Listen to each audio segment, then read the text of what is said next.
Oh, Karen trespassed onto my property with a measuring wheel, and that was the moment I decided I wasn't playing nice anymore.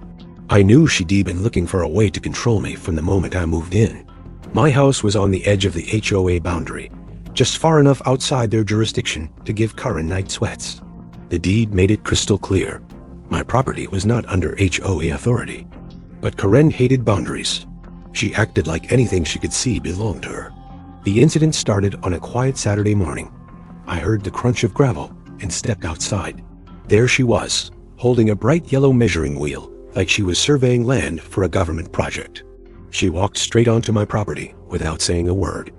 She ran that wheel along my fence, across my driveway, and right up to the corner of my shed.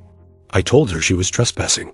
She ignored me and muttered something about setback violations and encroachment fines. I told her again I wasn't in the HOA.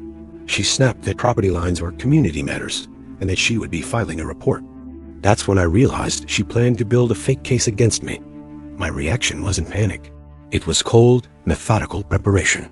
I grabbed my drone and recorded her entire illegal stroll across my land.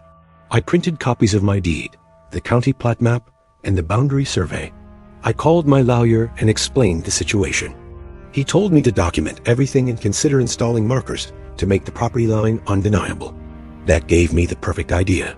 I planned something that was 100% legal, but guaranteed to keep Karen off my land forever. I decided to build a trench, a simple dirt trench, right on the legally verified property line, fully within my rights. I marked the exact line using my recorded GPS points, the survey stakes, and the county map. Then I spent a weekend with a shovel, a level, and way too much spite. By Sunday evening, there was a clean, narrow trench separating my property from the HOA land. It wasn't dangerous, but it made crossing the line impossible without stepping into a hole. On Monday, Karen showed up again with her measuring wheel. She took one step toward my land, didn't see the trench, and nearly twisted her ankle. She screeched like a crow in a windstorm. I walked out holding the deed, the plat map, and my drone footage. She yelled that the trench was hostile construction. I told her it was a lawful boundary marker built on my land to prevent further trespassing. When she tried to argue, I reminded her she had already been recorded trespassing and that my lawyer was ready to file a harassment complaint.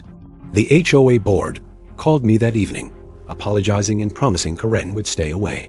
The real payoff was watching her glare at the trench every time she passed by, knowing she couldn't cross it without breaking the law. She finally learned what a boundary was. If you love HOA justice stories, like the video and subscribe.